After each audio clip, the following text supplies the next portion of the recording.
Hospital, मंदिर, शाळा आता कोणतीच जागा सुरक्षित नाहीये का हो?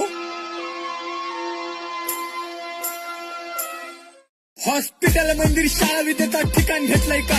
मी पण भारताचा नागरिक, हे काही सरकार भेटलंय का? 4 वर्षाच्या पोरीवर बलात्काराचं प्रकरण, आमच्या आया बहिणी साल्यांना काही खेळणं वाटलंय का? आमच्या सुद्धा आया बहिणी शाळा कॉलेजमध्ये जातात, त्या शाळेमध्ये जाऊन विद्येचा आदर्श घेतात. हॉस्पिटल, मंदिर, शाळा आता विश्वास राहिला नाही, कारण विद्येच्या ठिकाणी सुद्धा बलात्कारी येतात. त्या सरकारने पण आता शांत नाही बसलं पाहिजे. आमच्या आया बहिणीच्या सुरक्षेची लावा व्यवस्था. कालच्या महाराष्ट्रात आया बहिणीची इज्जत केली जायची, त्याच महाराष्ट्राची बघा ही काही झाली अवस्था. काही लोक म्हणतात छोटे छोटे कपडे नका घालू, घालणाऱ्या नजरेनी बघा होत चालले चालू. एका आईने सुद्धा सरकारला प्रश्न असा केला, माझ्या 4 वर्षाच्या पोरीला सांगा साडी कशी घालू.